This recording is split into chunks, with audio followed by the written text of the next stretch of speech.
Welcome to Maldives Cooking YouTube channel.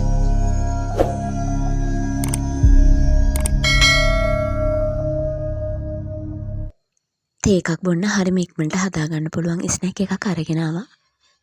මුලින්ම මේ වගේ පෑන් එකක ඇස්ට්‍රා ටිකක් හරි ඔයිල් ටිකක් හරි ගා ගන්න.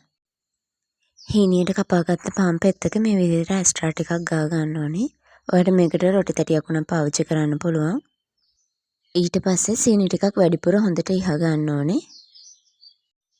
සීනි වැඩි වෙන තරමට මේක රසයි. මොකද සීනි ටික උණු වෙනවා ටික වෙලාවක් යද්දී. ඊට පස්සේ මේ විදිහට පෑන් එකේ මුණින් අතට සීනි තියෙන පැත්ත හරවලා පෑන් එකට පාන් එක දා ගන්න ඕනේ. මේකෙදි පාන් පෙත්ත පැතලවීම විශේෂයි.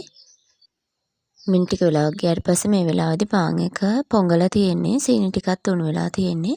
තව ටික වෙලාවක් තියා ගන්න ඕනේ ලිපේ. සීනි ටික අපිට කැරමල් වෙනකන් තමයි තියා ගන්න ඕනේ. ලාදුමුරු පාට වෙද්දී ඔයා මේක ලිපෙන් ඉවත් කරගන්න. එතකොට පාන් එක හොඳ ක්‍රිස්පි ගතියක් එක්ක හරිම රසයි මේක.